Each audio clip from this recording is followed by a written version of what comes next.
So probably we are online now and broadcasting live. So hello everyone. This is kind of private and cozy event from Lemon.io to have a small talk with everyone within the company, and to ask anything you wanted to ask, and to have a, let's say, private talk with Aleksandr Volodarsky from Lemon.io, the CEO here. So we had a bunch of questions, and we have a couple of questions from ourselves that we wanted to raise and to discuss today. So hello everyone. Hello Aleksandr.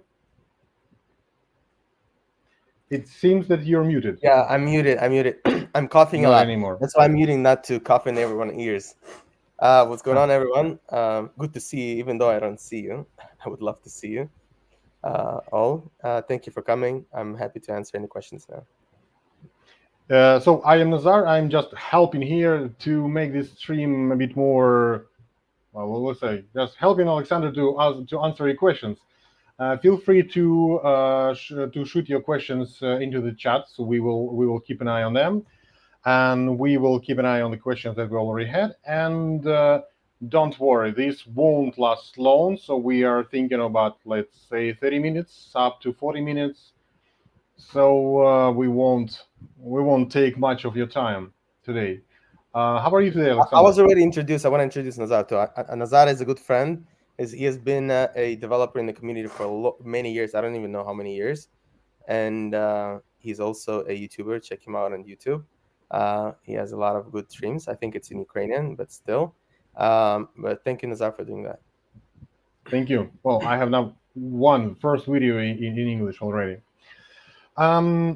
So what I want, well, the main question I would ask, as I think it's the vital one for developers who work remotely and who work for with Lemon.io or other companies, is what is going on now with the market? What is being changed since the full-scale war in Ukraine, since the post-epidemic crisis? Can you explain a little bit what is going on in the market? Thank you for the question. Yeah, the market is funny a little. So I want to bring a little history what was going on. So when COVID hit, I hate to say this, but the Europe and Latin America also probably is a little dependent on the American economy, and it sucks, but this is what we have. So when the COVID started, the federal government had to lower the rates of loans that companies and people took. It resulted that people had a lot of opportunity to borrow money from the banks and and of course spend it. And this, of course, mirrored in the tech industry, where companies were funded heavily, and the economy was booming because you had all this almost free money that you can borrow from banks, from the government, and then use it for growth or hiring. And this resulted into two things. First of all, companies had a lot of money. The companies were heavily funded, as I said before, and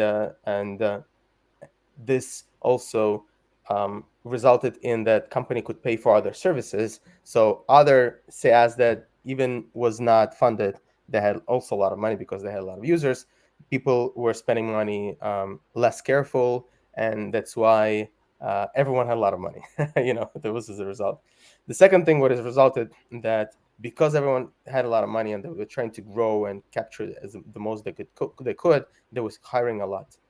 So like 2020, 2021 was a hiring boom, and the beginning of 2022. And because there was so many demand in hiring, especially engineers, and there was not enough supply, especially locally. A lot of companies started looking outside of the US and remotely, and this resulted the rest of the market booming. So all outsourcing companies and marketplaces like us were booming also. Um, I can pull up the numbers, but from just to share, it's launching. 1 second, but from end of 2020, end of end of 2020. I don't have so from January 2021 to September 2022. So within a year and a half, we grew from GMV from 300 something K, 340K to 1 point almost $5 million monthly GMV, meaning So monthly GMV is the payments that clients make, and then we take our revenue and send the rest to the engineers. So so it five was a times boom. in 1.5 year.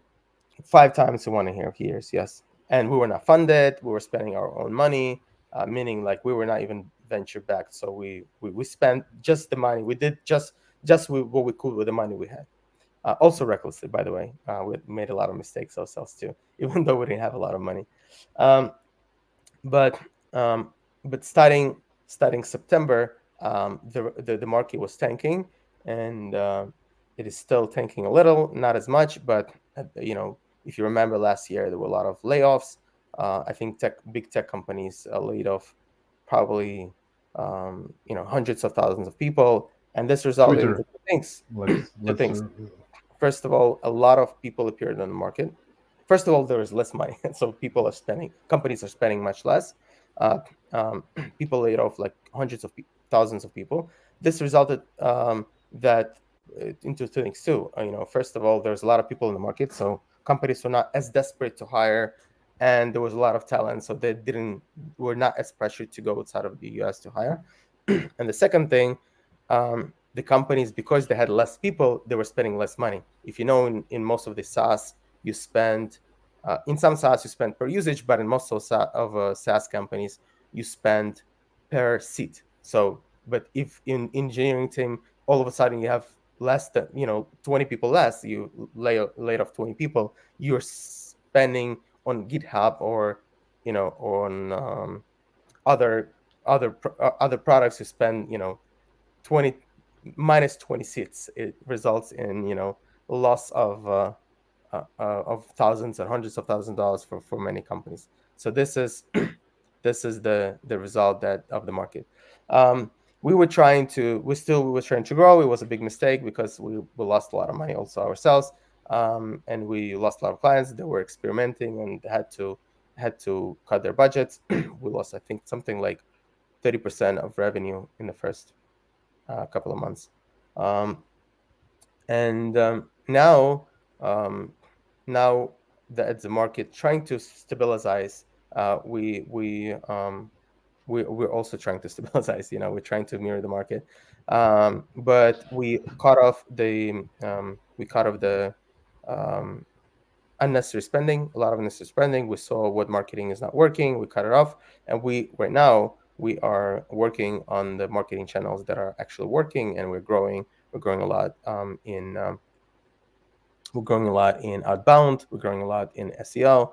And the obvious question I want to address is, and I've heard this before from my team, that a lot of developers were addressing and asking that there's not enough projects, and it's true. We understand that, and to be honest, you have to know, like, uh, day and night for last year, we're trying to figure out like how to grow, how to bring more projects, and how to make sure that every developer that comes to us and is available for work can get a chance to get a project. And of course, Alex, it's not an excuse. Sure. go on, please. I have a Yeah. question. Of course, it's not an excuse. There's not enough project, we're trying, but this is the best answer I can give you. This Your success is our success too. If you get more projects, we get more projects, means we get more revenue. So like day and night, we sitting down like every week with a strategy team, to find more ideas, how to find more projects, how to bring more demand to our marketplace. And there are a lot of things where we're successful already, and hopefully we'll be able to scale it in the nearest month. When you said that during 1.5 years there was a 5x rise in the market for Lemon.io, and then you had the minus 30%. Well, it's still 1 million, and which means it's uh, multiplier 3 for the company, which is still impressive. Or am I missing something here? So you're not missing, but the biggest thing, if you grow to 1.5 million and you're trying to grow further, you're spending like you have 1.5 million every month. And then if you don't have 1.5 million, let's say you have less. It's not revenue, by the way, it's GMV. Revenue is much less, of course. Our commission is small, but you're spending like you have 1.5 million, and in a few months, if you realize, oh, I was getting 30% less revenue, but I'm spending like I have 100% of revenue. You understand that you lost a lot of money, and this is what we understand for our company. That's why we started to looking like what's working, what's not. I don't know if you saw, we're working with a lot of we did a lot of sponsorship. We worked with a lot of creators and newsletters, and we did a lot of SEO and Facebook, and a lot of that didn't work. And because we were trying to grow, we had excuses. Oh, we have a, you know, we can grow and we'll catch up with the revenue in the future. But in reality, the market was working against us, and So you less. had money to experiment, to make experiments. Yeah, and we still make experience. We didn't stop making experience. We're just much more mindful about how we spend money. You told that Lemon.io made some mistakes. Which are what mistakes? Can you point some? That's what I saw. We were spending like we growing at all costs instead of looking what is working, what is not working.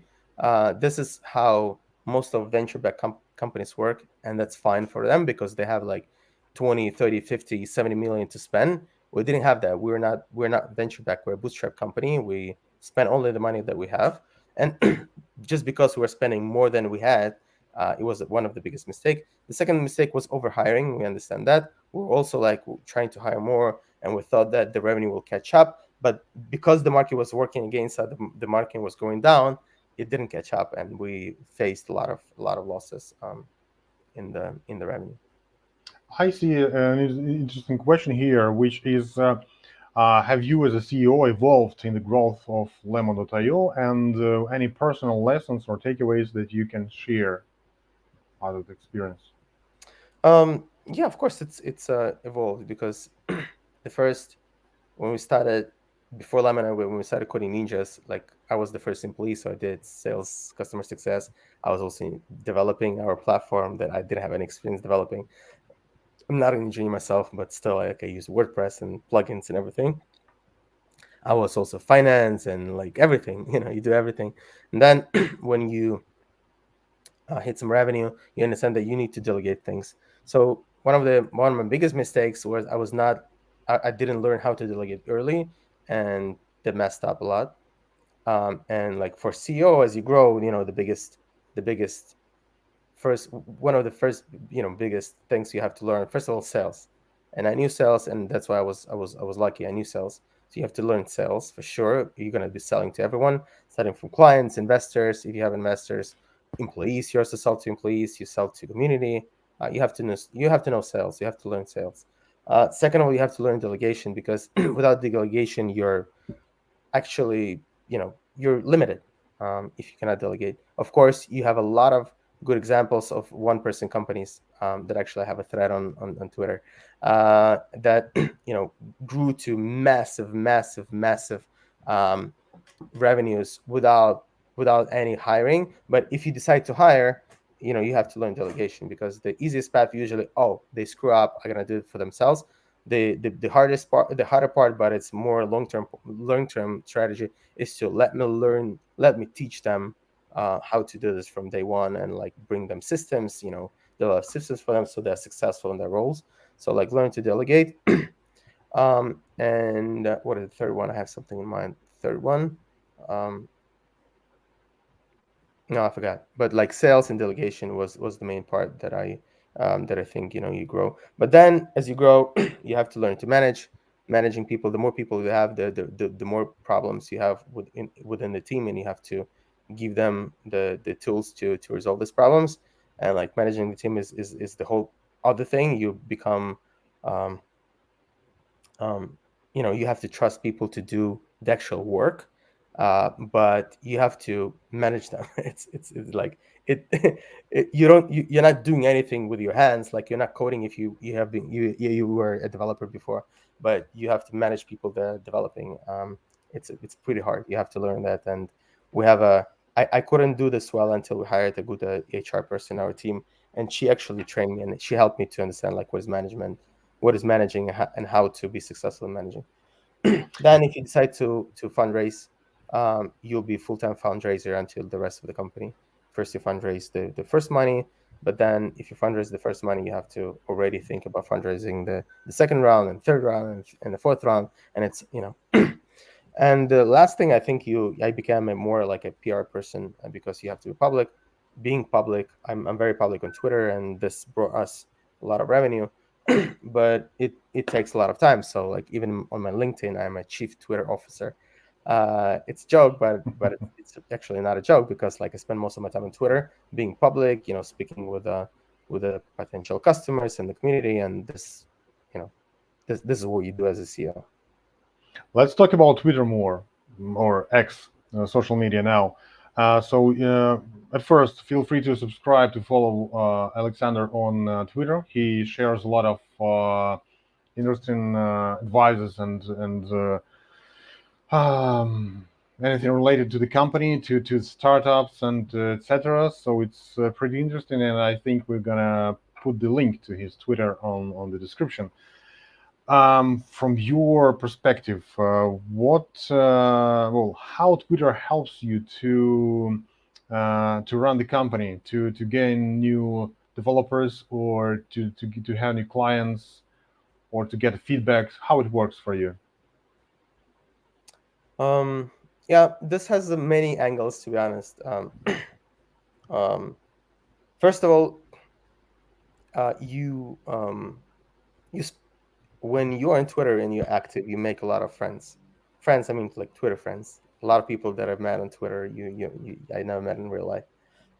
And like when you're talking about something specific, when you niche down to one topic, let's say entrepreneurship, in my case, you meet a lot of other entrepreneurs, and and by being active and by being like in touch with them, you learn a lot. You really learn a lot, and you make a good network, and this helps you as a CEO, because you don't feel lonely anymore. And the founder path is very lonely. If you screw up, you're on yourself with it. You can I don't know how to explain this, but it's a lonely path. But you build a community for yourself over there. You build a network.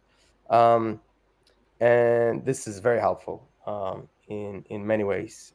You get support, you get feedback, you get advice, and you get to meet people that you wouldn't meet in never in in real life.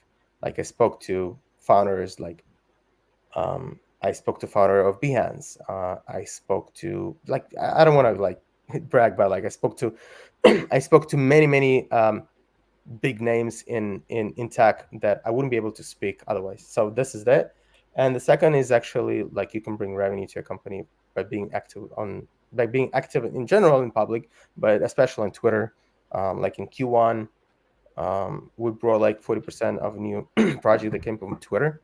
Um, and this is a lot, this is a big channel. Yeah, I spent a lot of time over there, but like it's a pretty big channel for us. Um, So and the time you spend there is worth spending it there. It's worth, but yeah, it's hard. I mean, like being on Twitter is hard because you have to come up with content all the time, and like I'm not a content person, but you have to come up, you have to have these conversations with people, and if they appreciate it, they will follow you. If you have um, I felt this in the first couple of years of Twitter, when I was building in public, and I was saying, okay, we want to reach this revenue next year, and just because I was saying all the time, like in 2021, I think our goal was 10 million. And like I was saying 10 million, 10 million, 10 million, 10 million, 10 million.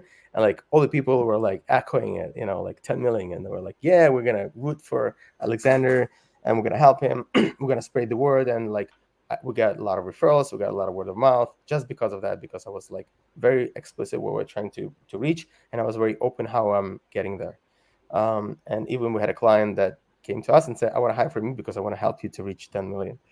That was funny, but it's true. Like you bringing, if you're repeating all the time the same thing and people are echoing it, they can reflect to it. It becomes a big machine that helps you. And actually we got a lot of word of mouth. And again, like I might be wrong, but most of it because people know us, and people know us by two things, but three things actually. First and the main thing is we really have a tremendous. We have a really great community of developers, high quality of engineers, and the quality is really high, and the quality of work is really high, but also quality of people really high. People like the soft skills of the people that we bring, and we're very proud of that. The second thing is our brand. People know us for our brand, and our brand is different, and it resonates with the tech community. And the third is people know because I'm public on Twitter, and this brings a lot of word of mouth. Let's talk about people. You said that there's a bunch of problem on the market now, and it's not growing as it was expected to, or even falling. What would you advise to the developers that you have on board on Lemon.io, or other developers who want to achieve something new, who want to get new work, get um, more chances on the interviews? What would you advise them? Thank you for the question. First of all, it's a great question. Um, but before I go there, I wanna say that um, market was really tanking, but now it's stabilizing. It gives a lot of hope to. I spoke to many different HR firms, recruiting firms, and everything. Everyone says that the market is getting better, and hopefully, with our new experiments and the market going up, we can bring more work very soon. To answer your question, it has two parts. As everything, looks like everything in my answer has two parts. Two or three parts Two works or three well. parts. Yeah, but this one has two parts. First of all, it's pre getting clients, and the second one is in pre interviews, and the second is during interviews. So as um, as the first part, it's very important to understand two things. First of all, it's much easier to get projects, regardless of Lemon in general. It's much easier to get projects if you're very specified, if you're niche down, if you're not just saying I can develop anything, but you actually go deep on something. Let's say you can go deep on a technology. You say that I know I'm the best person to hire for React or Node.js or something even more niche. I'm a specific person who knows, this specific um, framework that is very niche. If you I'm go the there, best at Redux. Redux, or even there are some things that are even more niche, but you can find very small frameworks, but if they have strong community, very like fanatic community, if you go there, you'll be very successful. It means that if you go more niche, in general, you can charge much more. Like if you go and there is like um I'll give you an example of something that I saw. So there was WordPress, and there's a plugin. There was a page builder called Elementary, I think. Um, and there was guys from Israel that were doing a great job, and it was a strong, very fanatic community. And I found a developer who was living in Ukraine in 2000, I think 18, was it? And he was charging $80 per hour when the average rate for WordPress was 20 something dollars per hour, and he was getting a lot of work. He was very niche, and people who wanted to do that, they knew that this guy is the best in elementary. Elementary, I think it's called. Hmm. So, but this can go for any technology. Also, if you go deep on specific market, let's say I'm the best developer who knows React, but has the most of experience in fintech. Um, and like niching down usually helps. And if you go to some specific niche, and like the people that, let's say the fintech company needs to hire a DevOps engineer, and they're willing to pay much more if they know that there is a person who has been in finance and DevOps for 10 years and finance, and they know that he will come and he for them he or she is a 10x engineer, and this is priceless, um, to be that person. Also, before the interview, to be a more desirable freelancer. And I actually hate the word freelancer, just to be a desirable developer in general. If you're a little public, it helps a lot. If you have a, developed GitHub account, and people can come and see that you have open source projects, or you have a pet project that you will be very vocal about, or you have a newsletter, or you have a profile on Reddit that is very open over there and speaks to in tech community over there, or if you're open on Twitter, and these things very help, because as a founder I know that it's more desirable um, to hire a person that you know. And it's a little tricky, but if you follow someone on Twitter or on podcast or a newsletter, and you read a few pieces of their content or heard a few pieces of their content, you feel like you know them. So I know as a founder that I'm willing to pay more money for the person that I already been following. You can One of you my can last, rely on. yeah, you can rely on. One of my last hires um, was the person that I probably could hire 3 times less on the market, but because I knew them really well from the content from the work they've done, they were very public about the content, about what they do, how they do that, and it was such a big desire to work with them, because I saw the success that they had with other companies, and I wanted to apply this success to my company, that I was willing to pay basically any money to work with them. And if you do develop a GitHub, a newsletter, a profile on social media, and you're talking a lot about your profession, about what you do, and showcase what you do, this will help you to get projects, indefinitely.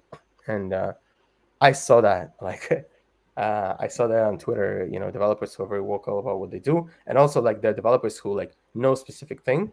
And whenever someone asks like, where can I find developer from this, 10, 15, 20 people come and say this guy, this guy, this guy, and they get work indefinitely. No, you have no chance not to hire him or her. Right, right. So this is the first part. This is this is pre pre-interview. Um, During the interview, right? The second question was during the interview. How do you succeed during the interview? Yes, of course. It's probably the most important part. Right. I mean, if you sold yourself before that, you don't you actually, like, interview doesn't matter, because like people already know you and people already trust you. And like, let's be honest, people don't hear, probably 50% of what you say. Like in any conversation, people, phase out. People don't listen to you. It's true. I've been in most of the conversation. People don't phase out. How do they get information?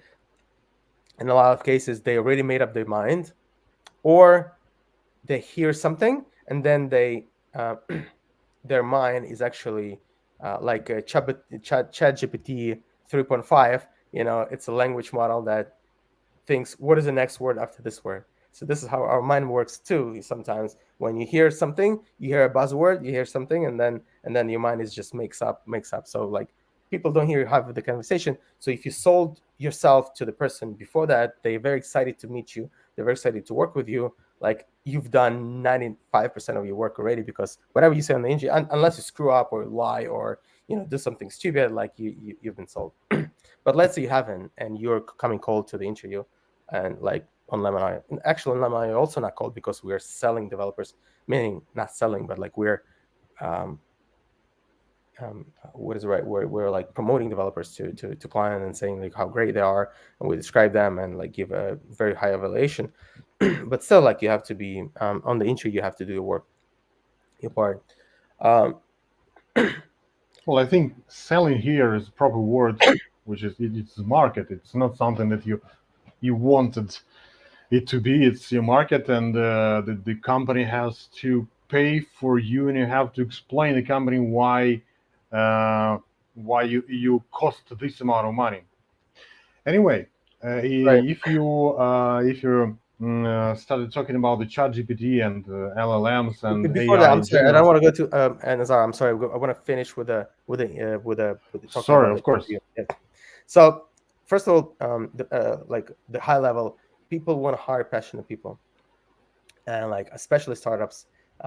Usually the startup founders are passionate people, and they want to work with passionate people.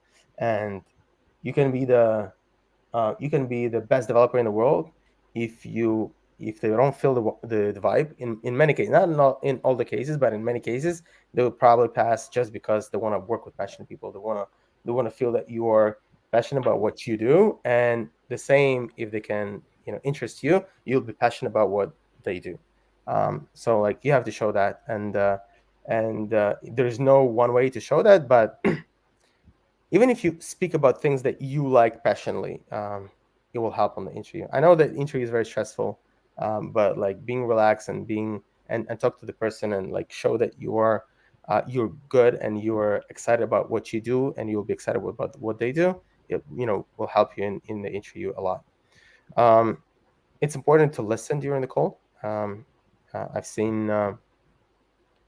I've seen people speak and speak and talk and talk and talk and talk and talk and never give a client to listen. And um, one of my friends was um,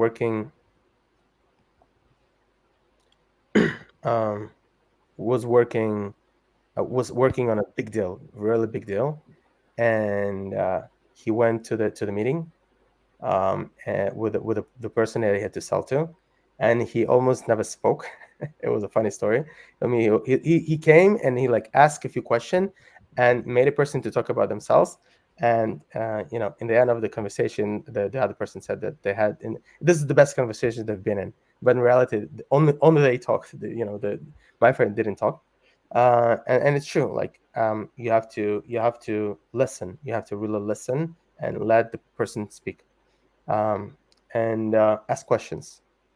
Because if you come and you just robotically answer the questions from the client and you don't ask questions, they feel that you're not interested.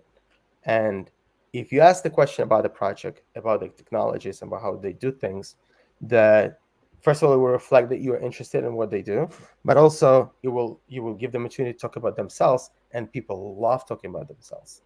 And that's a good hack for the interview.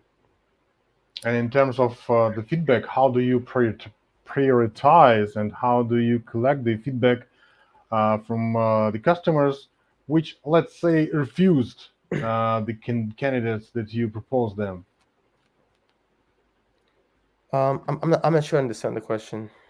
Well, you have shared your advices on how to succeed on the interview, and I assume that every time after the interview you ask your clients to say what they think about the interview, about the person who were they talking to, and to collect the feedback and to understand the best the client, and to give more like advices or something. I'm assuming in this case, how do you work with this feedback? Do you have any kind of I don't know, let's say structure of interview that you think the best one, and you can advise the candidates to follow, or maybe you have examples of the best interviews that lasted, let's say, 40 seconds. Say, okay, you are hired.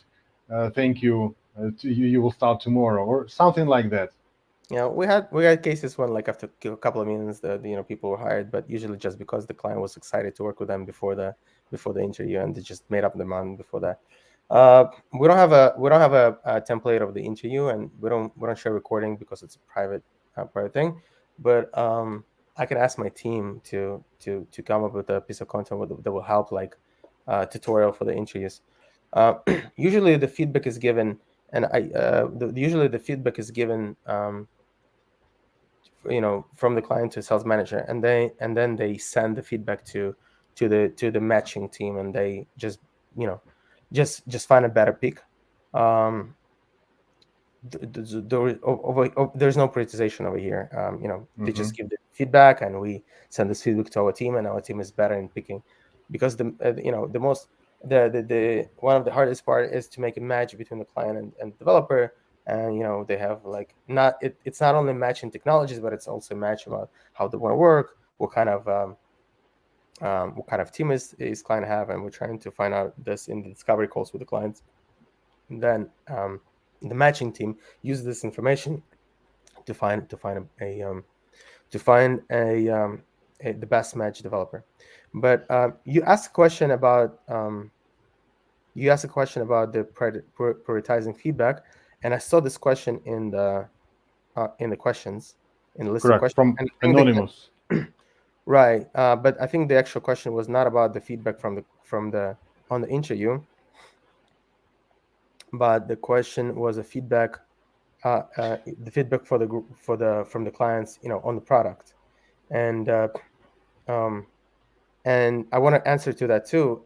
Is that we gather a lot of feedback from we have two sets of clients. We have a client engineers clients. We have clients, companies, and we gather a lot of feedback from them. We speak a lot to clients. Like, every week we have a client interview, to just understand better, different different departments. Like, we have product marketing team that speaks to clients or potential clients all the time to understand, not only what they're looking for, but how do they talk about this. In marketing, it's very important to talk the client's language, how they name these things that they want to get from you. And it sounds maybe simple. Oh, they say, I want to hire a developer, but in reality, if you speak to customers or potential customers, they might say totally different words. And I don't know if you know, but the person spends on the page, um, single digit seconds, 1, 2, 5 seconds, before they decide to stay on the page or leave. And if you can hook them, they will stay. If you cannot, they will leave. And the way you can hook them is not just having information on the page, but actually speaking to the language and resonating with them. That's why we have this brand that resonates with people, but also we're trying to speak the language, how they actually express the words of hiring, of resolving their problems. That's why we speak to customers a lot. And how we prioritize the feedback. We get a lot of feedback from current clients, from current developers and companies, and from potential, because we speak. There are a lot of things that we might not know just because we're in the bubble of our own clients, but maybe we could grow somewhere else if we go outside of our bubble. And we gather feedback from there too, and publicly and privately. And how we do prioritize is usually based on the information, we come up with a list of assumptions, and then we rate these assumptions, based on our judgment. How do you think it will be? Um, how urgent is this? So we'll give a number, like how urgent, and how impactful is this? And then we just find the most urgent, the most impactful thing that we think they are. um, and we pick the projects to work on, or experiments, growth experiments to work on, based on this grades. Also, we often talk to community, and, like, we have an assumption, and we'll just throw it out in the air and ask, what do you think? Like, I'm in a community of founders that earn at least 1 million a year, and most of them are like high net worth people. And, like, I have had an idea to had an idea to meet people in person to sell, and I asked them, what would make you to just to come to a meeting, to come to a lunch with me. And like I got a lot of feedback on that, and we used this feedback to decide. We decided not to do it, but like we got a lot of feedback from them, how they think. So we could assume that people would come to the meeting, but we got a lot of feedback why they wouldn't come, and that's why we decided not to go from it. So that's how we prioritize feedback and for growth. I see an interesting question there from Yuri Shapovalov, who asks about the pointing, the referring positions in Lemon.io of the people who pitches himself themselves with open positions. Is there a way to, let's say, refer people to some positions in Lemon.io, or there's no such a procedure? Yeah, we have a first of all, one of the projects we were working on and testing was this thing. Developers get a lot of inbound in LinkedIn and other in other places, um, and we thought this is potential projects for us, and we could take them, and we can like pay the developers for just referring our company to them. And we tested it for a little bit and didn't work as much, but we have a so we didn't launch this as a product, as a gross product. But yeah, we have a referral program, and if anyone has inbound and wants to make money on it, we're happy to accept the referrals, and we will do our best to sell to them. So we have like a really good sales process. We have a really experienced sales team, and if we close them, we will pay you 5% of the GMV, not the revenue, but GMV, the whole amount the client pays for, I think, 6 months. Yeah, 6 months. And if you wanna become a referee, please contact me. I'm in the community, in Slack community, or my email, a@lemon.io, a like letter A and at lemon.io, and I'll be happy to give you more information if you have questions, or if you have a referral company you want to refer, you can also send it to me. For now, if it grows, we can assign a team member from my team. But yeah, send, and we will make sure, and we'll be also transparent about like what is the stage, if they convert or not. Usually the sales cycle is between 2 to, I think, 4 or 5 weeks. And like if we 5 weeks, we close them, and we'll be paying you GMV for every month. I think it's on a quarterly basis. Sergey asks about the ChatGPT and other LLMs, so which are, well, you covered ChatGPT as a helper, um, when, I don't know, maybe opening a startup or something like that. How did it help you while working as a CEO, and what ways do you see how ChatGPT or similar systems can optimize your processes? Um, I'm muted. Okay, so I'm not a big user of ChatGPT. I'm not. I'm not a big user of AI. If I need it, if I realize I need it, I go. At the beginning, I was using a lot for content, not to create content, but to come up with the content ideas. But I didn't find the ideas as genuine. And and yeah, it is great for generating for expanding a little. So like if you know a topic you want to talk about, and you go to ChatGPT, for me at least, and you like discuss this topic with the ChatGPT, it can go and tell you like where to expand on it. Um, I find it useful, but I'm not as frequent user. I use the I use the ChatGPT to try to sue a company, but there was a year ago a commercial truck hit my car, and they said I'm guilty, and they didn't want to pay the insurance company refused to pay for the damage, and it was a pretty big damage. And I asked ChatGPT, like in a few months after the client, I asked ChatGPT what to do, and they say you can there's three options, and I told it, okay, now create letters for these three options, and I sent the letter to the insurance company and to truck company and to driver, and it worked. They paid me I think twice as more as damage, and I won. It was a great experience, but like in day-to-day life, even with creating documents, I wouldn't rely as much. Like you have to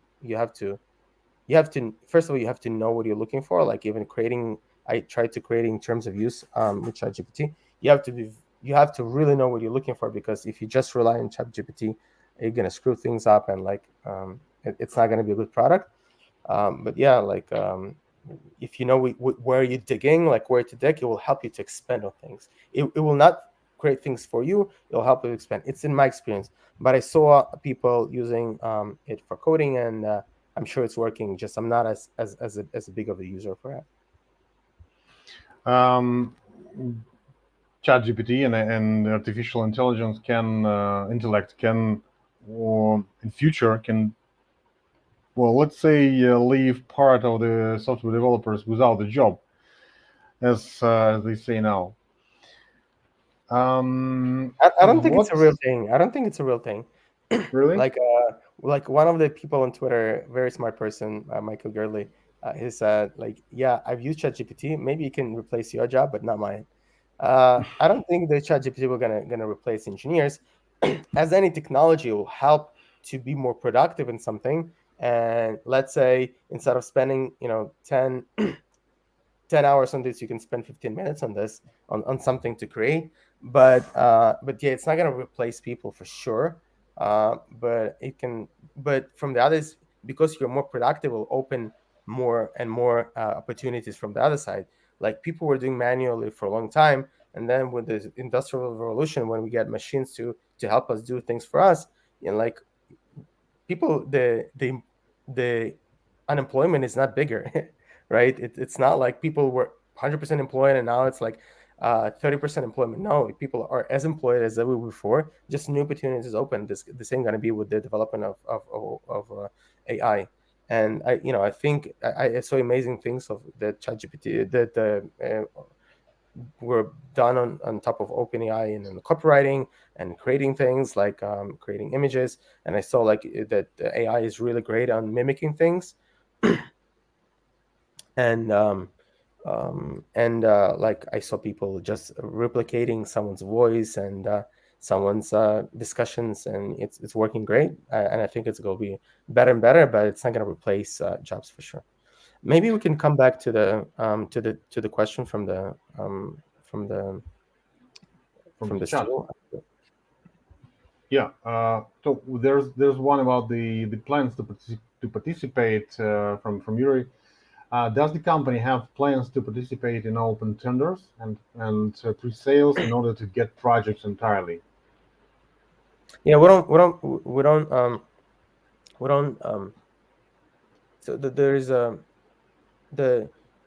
the bigger the company, the bigger client you're targeting, the bigger the sales cycle, and it's harder to close them in terms of like sales. So we're targeting small and medium-sized companies because their sales cycle is like weeks. Sometimes we can close a client in a week, 2, 3 weeks, 5 weeks maximum.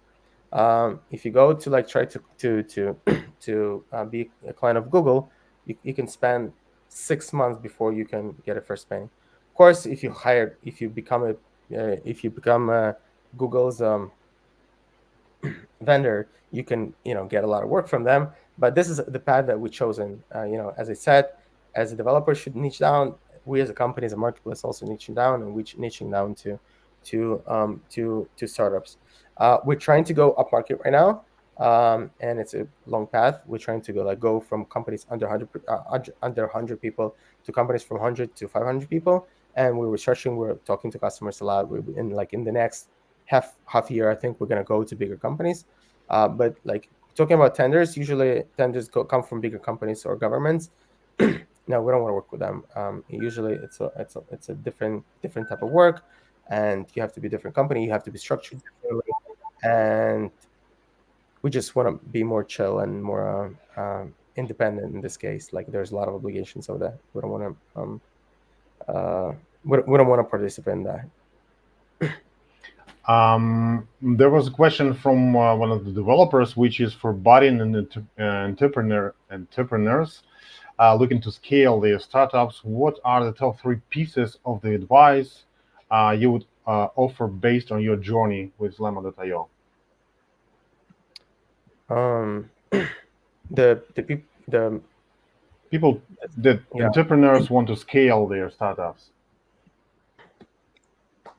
what helped for me, knowing sales, building audience. By building audience, I got a lot of inbound people were offering money me. People were offering me money. Like I was open about like that we bootstrapped, and like at the beginning of the company we did a big mistake. We took angel money, and I was open about this. And just from this message, because I had some at that time, I think I had like 10, 5, probably even less, like less than 5,000 followers on Twitter, and I had I think 5 or 6 offers from investors to invest in me in the company. Like having audience helps you with partners, clients, um, hiring, and everything. So like being having an audience is awesome. If you can get there, it's helps. Getting sales and like getting great in delegation. If you can find great people to work with them, and it would work with you and manage them well, you will succeed for sure. Okay. If you have Um, more specific, if you have, yeah, if you have more specific questions about like scaling, I'm happy to answer. Just it's in general questions. In general question, I have a like generic answers. I hope it helpful. But if you have specific questions, you can ask over here in YouTube, or you can ask me specifically in the chat in Slack. I'm happy to answer that.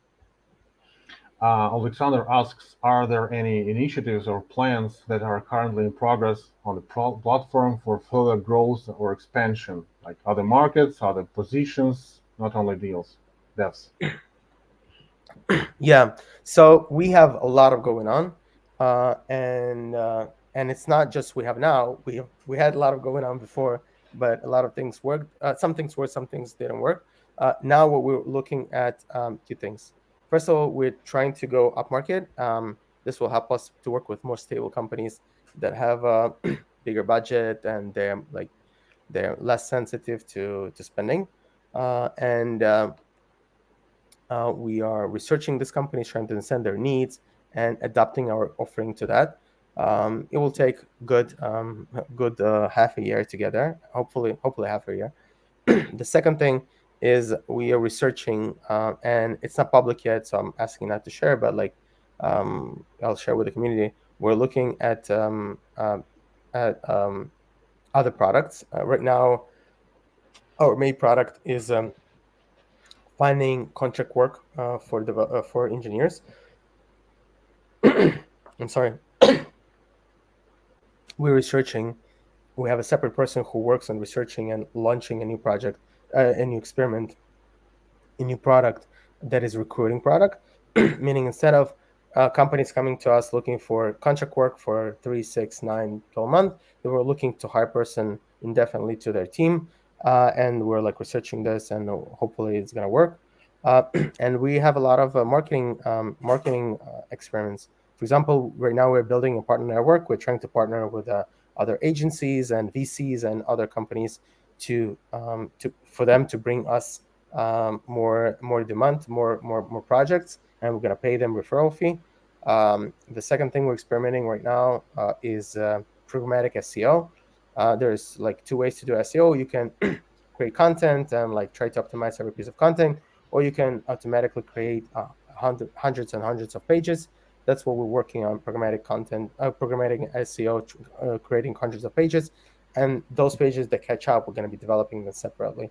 This is the tactic that it works for a lot of big marketplaces like I don't know, Booking and Airbnb and project companies like Zapier that have organically have a lot of pages, but it didn't work for companies like us before. Now we're trying to implement this, and hopefully it's going to work too. So this is our current projects that we work on that hopefully going to work. If not, we any startup, we launch, test, iterate, test, and if it's not working, we're letting go and just taking another test to work on. As the lean startup says. Right. Um, And like not only devs, we have to be actually we have a few designers on the platform, but and again to be able to win, we have to be very focused on what we do and not to go broad.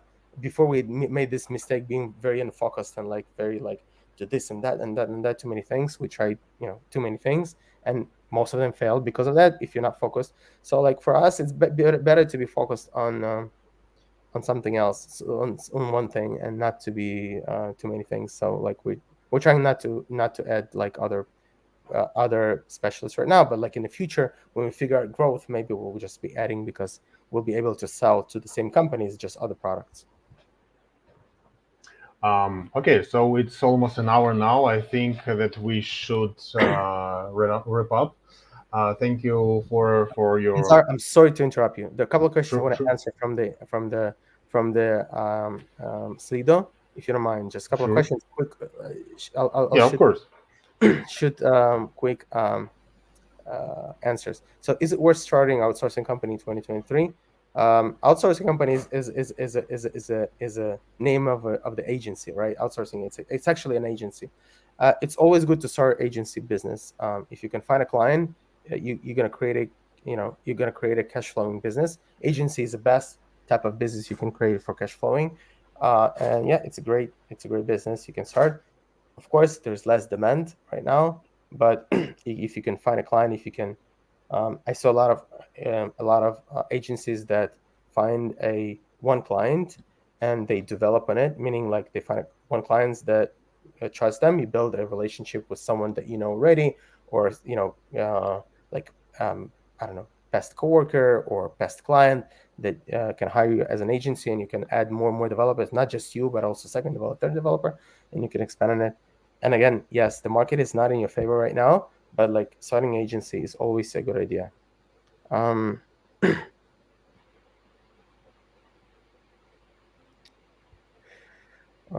do you prioritize Can referrals over other leads? Uh, in right now, no, because we have more supply than demand, meaning like if we get twice as much work, we'll be stable able to do that. But when in general, yes, because like referred clients are a better it's just a warmer lead, meaning like they will more likely to close, they will be more loyal to you, and they usually are bigger because they come from a referral. And I think this is it. What advice you to give a freelancer that's looking to scale into a business? I was a freelancer that was scaling to a business. Is actually like find a good client and give them the best service you can get and expand on the client, or give them more and more developers. This is what I did. This is what helped me to do. I found a client and I gave them the best service. They were so shocked they could get the service. They used to work with Upwork before, and I added developers for them, and also they told about us to all their friends, and this is how I became from a single person to I think at least $10,000 per month of revenue. I think this is it. I don't have any more questions. oh, the Let me. letter one? Can we anticipate more projects on the horizon? That's what we discussed before. I think I answered that. That we're working Yeah, on that more a or lot. less. Yeah. Yeah, we're expecting that. First of all, the market is stabilizing, and also like we have a lot of things in working that could bring more projects in near future. Um, well, I guess this is it. Okay. Thank you very much for everyone for coming. I still can answer questions. You can ask them publicly in in general